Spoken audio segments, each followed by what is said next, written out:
arguments that he's making for why his conviction should be overturned. I'd like to introduce the panelists. First, we have Alex Pearl. He is a TTU professor of law and director for water law and policy and a citizen of the Chickasaw Nation. Next, we have Tesia. Tesia is a citizen of the Potawatomi Nation, as well as the director of education for the citizen of Potawatomi Nation. She has also been the driving force for the myriad initiatives designed to help the Potawatomi and Native students in Oklahoma, as well as across the U.S. Next, we have Dr. Vickie Sutton. She is a TTU professor of law and associate dean for digital learning and graduate education. Dr. Sutton is also a citizen of the Lumpy Nation. I work for my tribal government. I'm the education director. So I spend all of my professional time thinking about what tribal identity means, especially for our citizens or for our students. We are a tribe, the Citizen Potawatomi Nation is a tribe of over 30,000 tribal citizens living throughout the United States and world. Only about a third of those live within Oklahoma, which is where our headquarters is. So within the government, we really have to focus on how we can serve our citizens no matter where they are, how we can meet them where they are. I mean that quite literally as far as how can we serve them even if they're not, next to us, next to our tribal headquarters, but also where they are in their journey as a Potawatomi. Because our tribe has been displaced, we have a history of several removals, and we are one of the most treated tribes in the nation. A lot of our people are disconnected from our tribe because of the distance, both figurative and literal, from their nation. So as a tribe, we have to figure out how to meet those people where they are and help them become more confident in who they are as Potawatomi so that they can access the services that are their right, as well as be engaged citizens. Next question is, how do identities of South American indigenous people differ from their North American counterparts? Well, I think from a legal perspective, as an outsider looking at what's going on in a place like Brazil right now, I think what is clear is that even under this colonial system that's been imposed on indigenous nations, the various tribal communities here have the ability to use certain aspects of federal law to defend themselves and protect their rights. I think when we look at some other indigenous communities, not just in South America, but in other parts of the world, they're in not as good a legal position.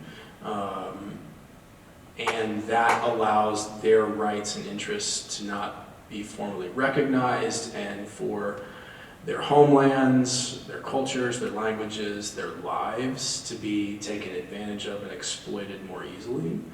And so I think that, to Tesia's point a minute ago, we can think about indigenous peoples of having some common features, but we can't paint with too broad of a brush. I think, for example, in whether we're talking about the telescope being built on Hawaii's Mauna Kea, or whether it's Standing Rock, or whether it's the Atlantic Pipeline, land plays such a critical role for indigenous peoples, regardless of where they are. They tell us our stories, they tell us our beliefs, they center our identity, and that's something that's certainly common, but I think the legal position for indigenous groups all over the world varies so dramatically from place to place, given what the colonial nation, how its laws are ordered. Next question.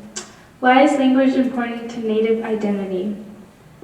I'll just add to that. I was talking to a member of a tribe about their effort to try to rename modern items that didn't exist, and their name for a computer was lightning brain. Two words that exist in nature that kind of typify what a computer is.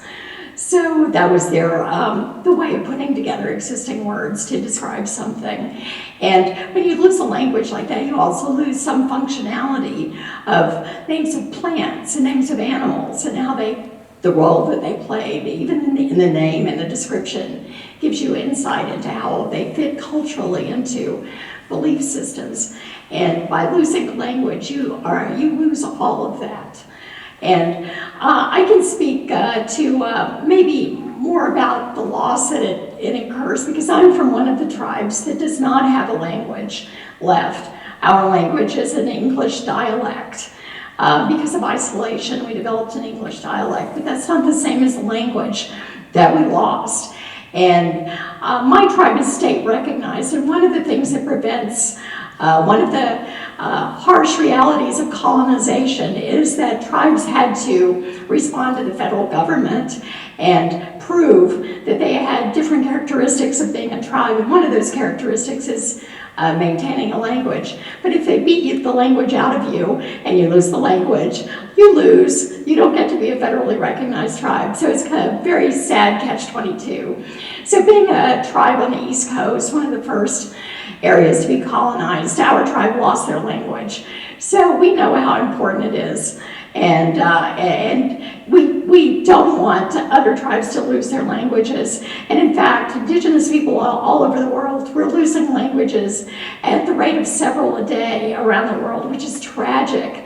And the UN is trying to fix this too, but it's going very rapidly. So we're losing the benefit of not only the US indigenous languages, but around the world, which also hold all kinds of interesting cultural information that we're losing with that too.